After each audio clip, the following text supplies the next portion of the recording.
سرکار دو عالم علیہ الصلوۃ والسلام کا فرمان صلاتکم علی محرزۃ لدعائکم ومرضات لربکم وزکاۃ لاعمالکم۔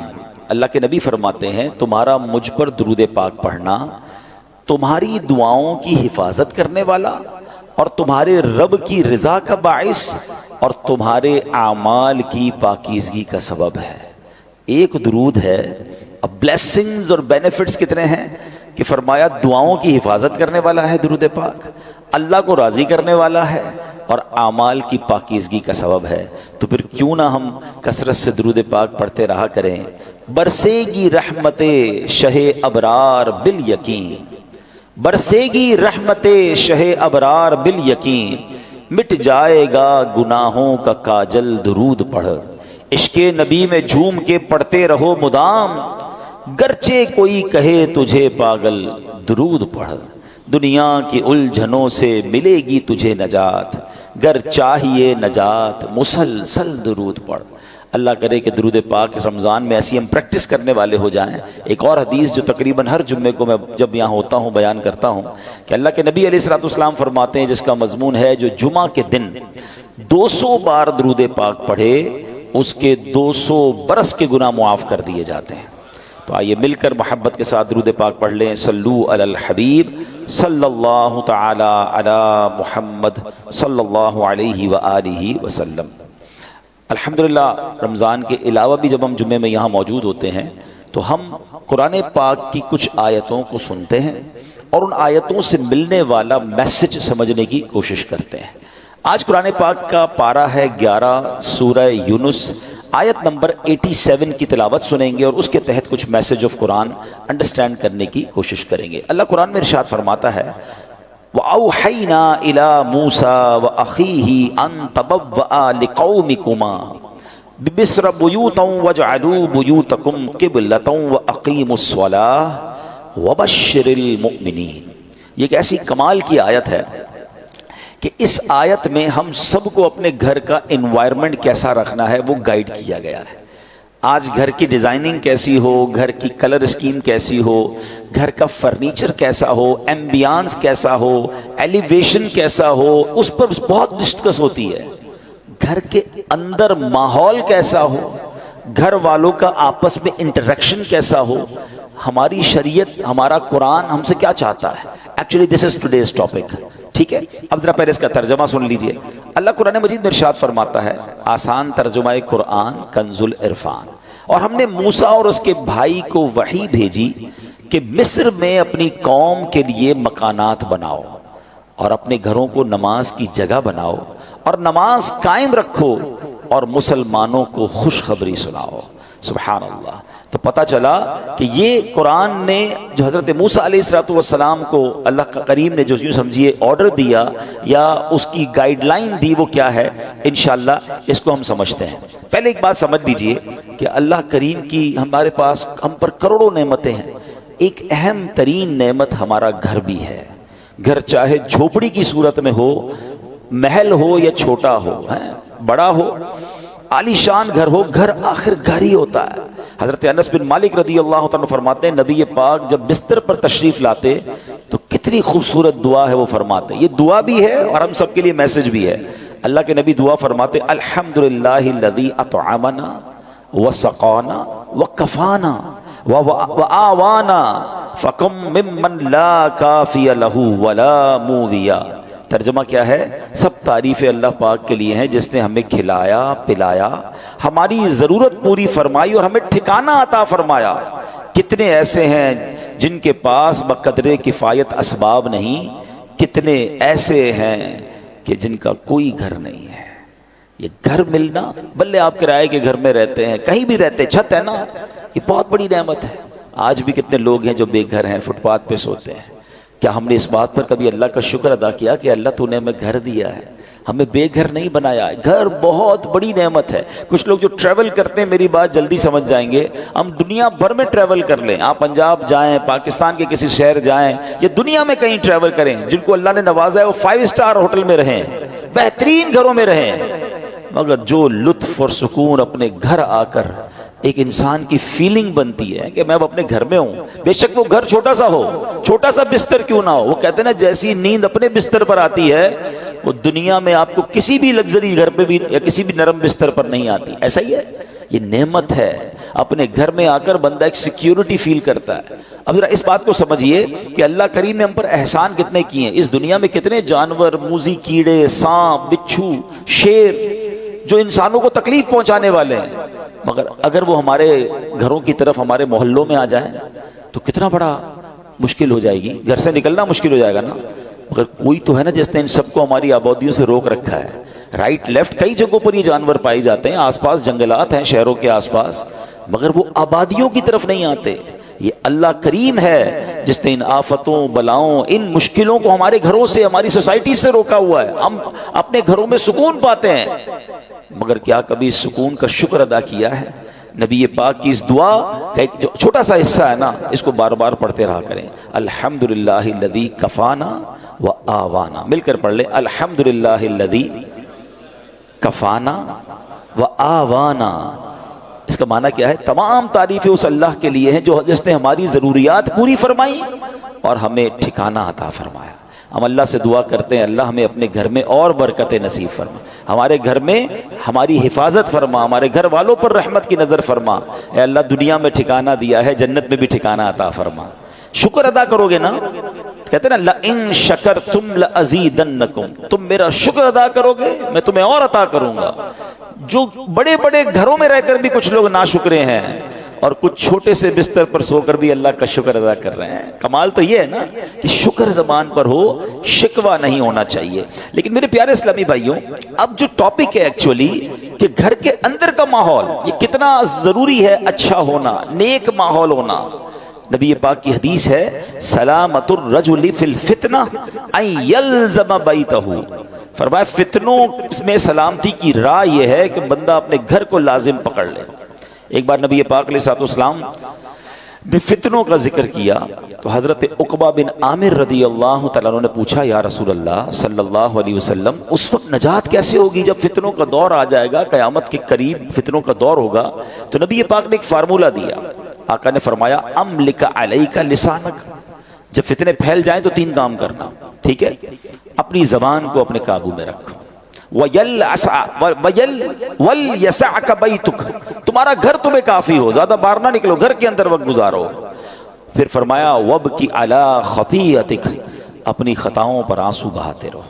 فتنوں کا دور ہو تو اپنی زبان قابو میں رکھنی ہے، اپنے گناہوں پر رو رو کر معافی مانگتے رہیں اور اپنے گھر میں رہیں۔ اچھا یہ تو حدیث پاک ہے۔ اب علماء فرماتے ہیں کہ یہ شاید ہمارے معاشرے کے لحاظ سے یہ حدیث اس طرح امپلیمنٹ نہیں ہو پاتی، کیونکہ آج کئی لوگوں کے گھروں کا ماحول ایسا ہے کہ بندہ باہر رہے تو شاید فتنوں سے بچا رہے، گھر کے اندر لڑائی ہے، جھگڑے ہیں، امن و سکون نہیں ہے، گھر میں پہنچتے ہی دروازہ بند کر کے انسان وہ گناہ کر رہا ہے کہ جو باہر نہیں کرتا، باہر پورا دن بعض اوقات کام کاج میں بیزی ہے تو ان گناہوں کا موقع نہیں مل رہا، مگر گھر کے اندر جا کر جب اپنے روم میں ہے تو اب جناب اس کو وہ کچھ کرنے کا موقع مل رہا ہے جو اللہ کو ناراض کرنے والا کام ہے۔ نبی پاک تو فرما رہے فتنوں کے دور میں گھر کو لازم پکڑ لو، مگر کیا گھر ایسا بنایا ہم نے کہ جو فتنوں سے محفوظ ہو؟ کئی گھر ایسے ہیں جہاں غیبتوں کا بازار ہے، کئی ایسے ہیں جہاں ماں باپ کے ساتھ بچوں کی بدتمیزیاں ہیں، کئی ایسے ہیں جہاں بھائی بہن ایک دوسرے کے خلاف بیٹھے ہیں۔ گھر کے اندر جاتے ہی جناب فیملی کے اندر ایک ایسا ماحول بنا ہوا ہے کہ وہاں ایک دوسرے کی غیبتیں ہو رہی ہیں۔ نہیں، گھر تو فتنوں سے بچنے کی جگہ تھی، گھر تو سکون کی جگہ تھی، گھر تو ایسا ہونا چاہیے کہ گھر میں جائے تو بندہ سوچے میں رحمت والی جگہ پر آ گیا ہوں۔ مگر کیا ہم نے اپنے گھر کے انوائرمنٹ کو ایسا بنایا کہ جس کو اللہ کریم نے قرآن میں ارشاد فرمایا؟ آپ کو پتہ ہے جب قیامت کا دن ہوگا تو کچھ خوش نصیب وہ ہوں گے جنہیں سیدھے ہاتھ میں نامہ اعمال دیا جائے گا۔ ہم اللہ سے دعا کرتے ہیں کہ ان خوش نصیبوں میں ہمیں بھی شامل فرما لے۔ مگر کچھ مجرم وہ ہوں گے جن سے رب ناراض ہوگا، اس کو اس کے الٹے ہاتھ میں پیٹھ پیچھے اس کو نامہ اعمال دیا جائے گا، اور یہ بندہ اس دن موت مانگے گا مگر اسے موت ملے گی نہیں، پھر اسے جہنم کی بھڑکتی ہوئی آگ میں ڈال دیا جائے گا۔ اس شخص کا جرم پتہ ہے کیا ہوگا؟ قرآن کہتا ہے اِنَّهُ كَانَ فِي أَهْلِهِ مَسْرُورًا، یعنی بے شک وہ اپنے گھر والوں میں خوش تھا، گھر والوں میں خوش تھا، یہ جرم تھا اس کی تفسیر میں علماء نے فرمایا کہ اپنے گھر والوں کے ساتھ گھر کے اندر خواہشوں، شہوتوں، غرور و تکبر میں مبتلا رہتا تھا، گھریلو خوشیوں میں ایسا مگن تھا کہ آخرت کو بھول چکا تھا، لہٰذا نہ خود اس نے اچھے عمل کیے نہ گھر والوں کو اچھے اعمال کی ترغیب دلائی، یوں ہی گناہوں میں مصروف رہ کر موت کے گھاٹ اتر گیا۔ آج کتنے ایسے ہیں جن کے گھروں میں نمازیں ہیں، کتنے ایسے ہیں جن کے گھروں میں عبادت ہے، گھر والوں کی کیا دین کی طرف کوئی تبلیغ کی، کیا گھر میں نمازوں کا ماحول ہے، یا کیا بچوں میں قرآن و سنت کی ترکیب ہے، یا گھر کے اندر کسی کو پتہ ہی کچھ نہیں ہے۔ اب بھی ایسے کئی گھر ہیں جن کے گھروں میں اسلامی تہوار آتا ہے تب بھی بچوں کو، فیملی کو پتہ نہیں ہوتا، کیونکہ وہ اپنی زندگی میں مگن ہے، اور جو گھر کا سربراہ ہے اس کو بھی اس کی فکر نہیں ہے۔ میں آپ کو ایک مسلمان گھرانے کا واقعہ بتاتا ہوں، پاکستان کا تو نہیں ہے، لیکن انفارچونیٹلی جتنا تیزی سے ہمارے وطن میں ماڈرنزم اور دین سے دوری والا ماحول بنتا جا رہا ہے، اور گھر کے بڑوں کو فکر بھی نہیں ہے، یہ دور نہیں دن آپ پاکستان میں بھی یہ دیکھیں۔ یو کے کا واقعہ، ایک بھائی ٹریول پر گیا، والد کی طبیعت خراب تھی، تو واپس آیا، تو کچھ دنوں بعد واپس آیا تو بڑے بھائی، والد صاحب گھر میں نہیں تھے، چھوٹا بھائی تھا جو اپنی گیمز میں اور اپنے موبائل میں اور کمپیوٹر میں، جو آج کا ایک نوجوان کا اسٹائل ہے کہ لگا رہتا تھا۔ تو کہا والد صاحب کہاں ہیں؟ کہا والد صاحب کی تو ڈیتھ ہو گئی تھی۔ تو کہا مجھے انفارم کیوں نہیں کیا؟ کہا آپ بزنس ٹرپ پہ تھے۔ میں نے کہا کیا ضرورت ہے ڈسٹرب کرنے کی، فیونرل کرنا تھا، ان کا آخری رسومات ادا کرنی تھی، میں نے کر دی۔ تو کہا تم نے کیسے آخری رسومات ادا کی؟ جنازہ کدھر ہوا؟ کون سے قبرستان میں دفنایا؟ تو کہا جنازہ بھی کرنا ہوتا ہے۔ میں تو گوگل پہ گیا، سرچ کیا کہ فیونرل کیسے ہوتا ہے، کسی کا ڈیتھ ہو جائے تو what we have to do۔ تو گوگل نے مجھے 4-5 آپشن دیے، میں نے سب سے سستا والا جو آپشن تھا ان پر کال کیا، وہ آئے اور ابو کو لے گئے، بس فنش۔ تو اس نے کہا یہ تم نے کیا کیا؟ آپ کو پتہ کیا ہوا اس مسلمان والد کے ساتھ؟ جب سرچ کیا کہ کس فیونرل والے کو دیا ہے، تو جو سب سے سستا آپشن تھا کہ وہ میتوں کو آگ لگایا کرتے تھے۔ اس نے یہ نہیں، اس کو یہ پتا بھی نہیں تھا کہ جنازہ کچھ ہوتا ہے، اس کو یہ نہیں پتا تھا غسل میت ہوتا ہے، اس کو یہ نہیں پتا تھا کہ جناب قبرستان میں دفن کیا جاتا ہے۔ میں مسلمان گھرانے کی آپ کو واقعہ سنا رہا ہوں جو میں نے خود جا کر سنا ہے۔ اب مجھے بتاؤ، اس بچے کا قصور تو تھا، مگر کیا والد کا قصور نہیں تھا؟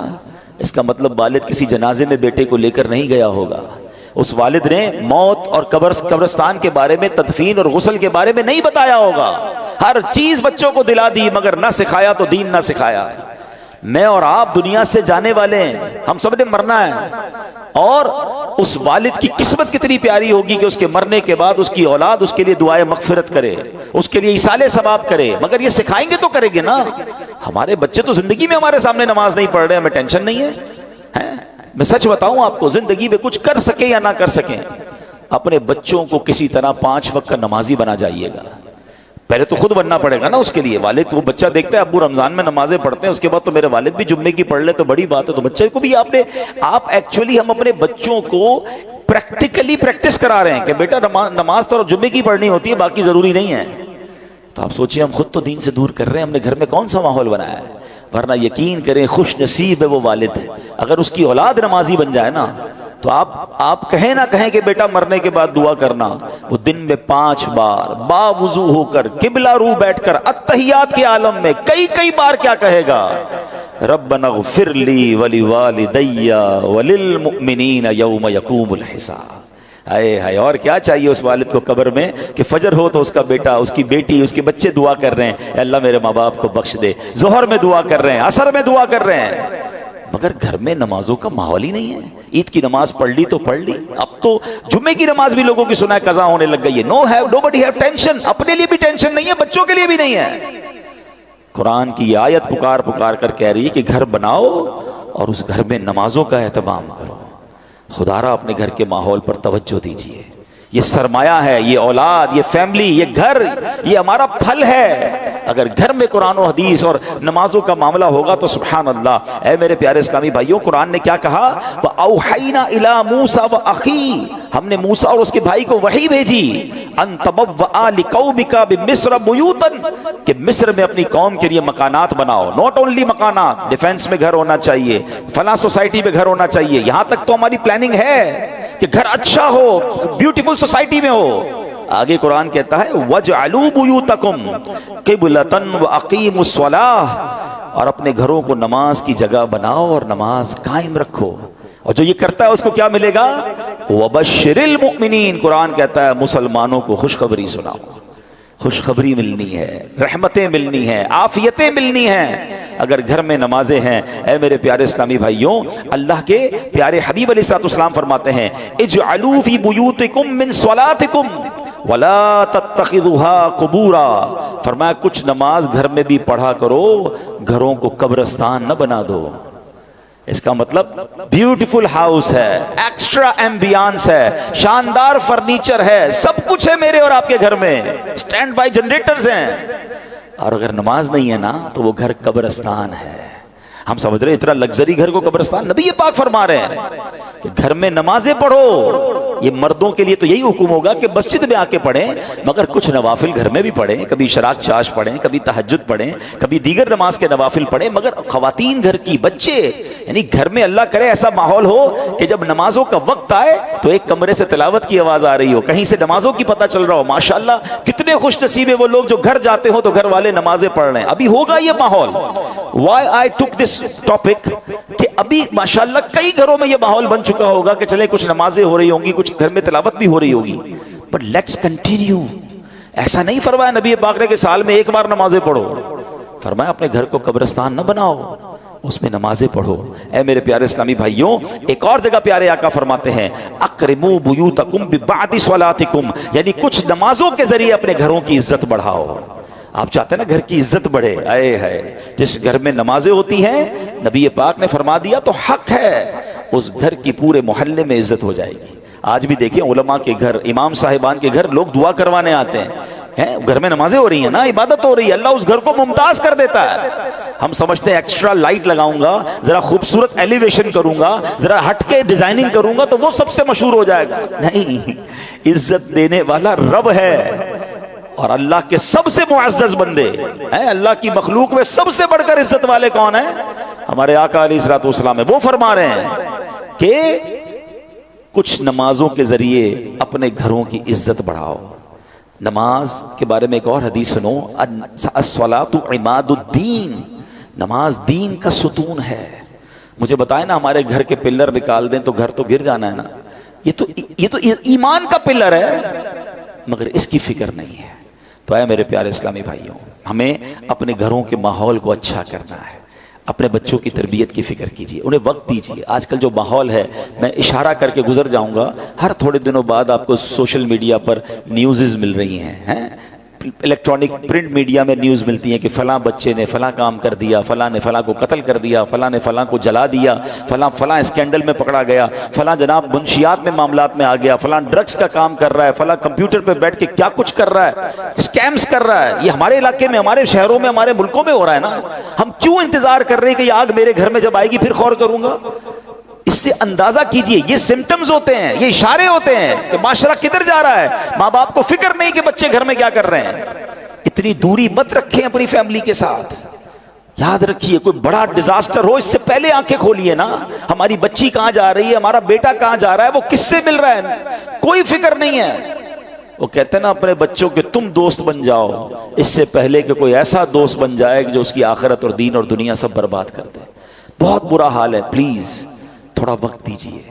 اچھی تربیت، یہ تربیت نہیں ہے کہ آپ بھی نماز قضا کر رہے ہیں اور بچے بھی نماز قضا کر رہے ہیں. آپ بھی نمازی بنے، ہم بھی نیک بنے. دس از دا رائٹ منتھ، کیونکہ آپ بھی پڑھ لیں نا نمازیں، آپ بھی ماشاءاللہ تلاوت کی طرف آئیں، بچوں کو ایسے پروگرامز میں لے کر آئیں، بیانات میں لے کر آئیں، مدنی چینل گھر پہ بیٹھ کے دکھائیں. پتہ نہیں پورا سال کیا کیا آپ کے گھر میں ٹی وی چلا ہوگا، اب تو موقع ہے نا، آپ مدنی چینل پر دیکھیں، اسی طرح کے بیانات ہو رہے ہیں، مدنی مذاکرے ہو رہے ہیں، رات کی سحری ٹرانسمیشنز ہو رہی ہیں. یہ کیوں ہم کر رہے ہیں 24 آورز پروگرام؟ یار کسی کو فرق پڑ جائے، کوئی ایک بات سن لے. آئے ہیں لوگ دین کی طرف تو اللہ کرے دین کی طرف رہ جائیں. We are trying our best, but we need your support. ہم آپ کی سپورٹ چاہتے ہیں. اور یہ کیوں چاہتے ہیں؟ تاکہ مسلمانوں کے گھر جنتی گھرانے بنے نا. اب آخر میں ایک دعا سن لیجئے، آمین بھی کہیے گا، ہو سکے تو یاد کر لیں، ہو سکے تو ہر نماز کے بعد یہ دعا کریں.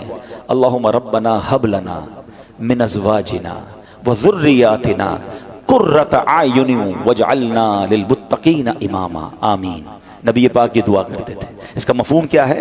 اے اللہ ہمارے گھر والوں میں، ہمارے بچوں میں آپس میں محبت پیدا فرما، میرے گھر والوں کو میری آنکھوں کا نور بنا دے، اور اے اللہ مجھے متقیوں کا امام بنا دے۔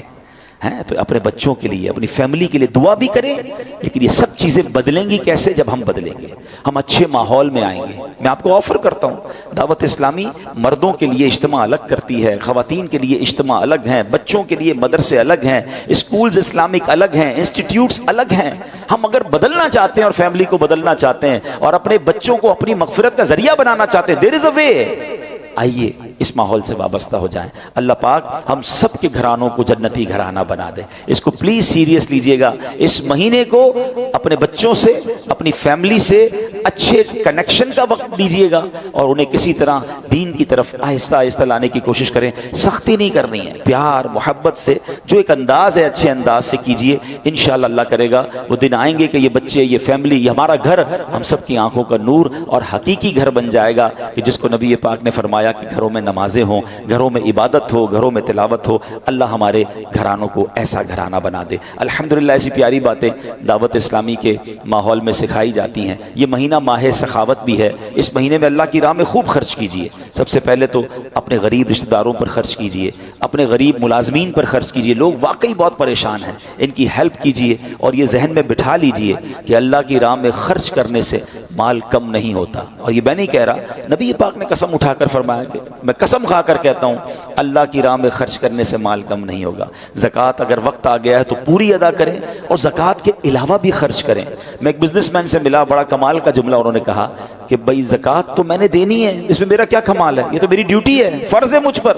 زکوٰۃ کے علاوہ میں نے کیا خرچ کیا، اصل کمال تو یہ ہے۔ تو ہمارا اللہ کرے ایسا ذہن بنے، تو اس میں مسلمانوں کی خیر خواہی کیجئے۔ اور اس کے بعد عاشقان رسول کی ایک بڑی پیاری تحریک دعوت اسلامی، جو 150 سے زیادہ ملکوں میں دین متین کی خدمت کر رہی ہے، 16,000 سے زیادہ ہمارے مدارس ہیں، ہزاروں مساجد ہم بنا چکے ہیں، بناتے چلے جا رہے ہیں، دنیا بھر میں دین کی خدمت ہو رہی ہے، غیر مسلم مسلمان ہو رہے ہیں، پھر ویلفیئر کے کام بھی بڑے پیمانے پر ہو رہے ہیں، معذور بچوں کے سینٹر چل رہے ہیں، جناب لاکھوں لوگوں کو روزانہ کھانا کھلایا جا رہا ہے، اور بھی بہت سارے دین کے کام ہیں جو دعوت اسلامی سے ان ٹچ ہیں، ان کو بہت ساری معلومات ہے۔ تو اپنی زکوٰۃ میں، اپنے ڈونیشن میں، اپنے فطرے میں اپنی دعوت اسلامی کو بھی ضرور یاد رکھیے۔ باہر بھی ہمارے اسلام میں موجود ہیں۔ اور اس کے ساتھ ساتھ ایک بہت خوبصورت اناؤنسمنٹ ہے، جیسے کہ یہ مسجد دیکھیں نا، یہ مسجد کتنا بڑا تحفہ ہے دعوت اسلامی کی طرف سے۔ 2 جمعے کی نمازیں ہوتی ہیں، دونوں ہی ماشاءاللہ فل ہیں۔ اللہ کرے گا جلد انشاءاللہ اس کو ایکسٹینشن بھی اللہ ہماری مدد کرے گا تو ہم کریں گے۔ تو اسی طرح ہماری ایک اور مسجد کی تعمیر جاری ہے، فیضان مریم، یہ بالکل 26 اسٹریٹ پہ اگر آپ جائیں، KFC کے بالکل سامنے، اور شاندار لوکیشن پر، اور وہاں بھی اس وقت بھی ہزاروں لوگ جمعے کی نماز اور باقی نمازیں پڑھ رہے ہیں۔ وہاں ماربل لگا رہے ہیں، تو ہمارے پاس اب ماشاءاللہ کافی چیزیں تو ہو گئی ہیں، لیکن وہاں 20,000 روپے کا ایک ماربل، ایک سمجھ لے پیس ہے مسلح کا جس کو ہم کہتے ہیں، اور وہاں پر ہمیں 210 اب مسلح باقی ہیں۔ تو یہ اپنے لیے، اپنے مرحومین کے ایصال ثواب کے لیے آپ اس مسجد میں خود جا کر بھی دے سکتے ہیں۔ ماشاءاللہ یہاں ہمارے منصور بھائی موجود ہیں، یہ گیٹ پر آپ کو مل بھی جائیں گے۔ مزید ان سے کوئی معلومات کرنا چاہتے ہیں، اسی کوالٹی کا ماربل دینا چاہتے ہیں تو بھی ہو سکتا ہے۔ جتنے لوگ سجدہ کرتے رہیں گے، جب تک نمازیں ہوتی رہیں گی، یہ صدقہ جاریہ ہمارے لیے ہو جائے گا۔ اللہ پاک ہمیں اپنی راہ میں دل کھول کر خرچ کرنے کی توفیق عطا فرمائے۔ آمین بجاہ النبی الامین صلی اللہ تعالی علیہ وسلم۔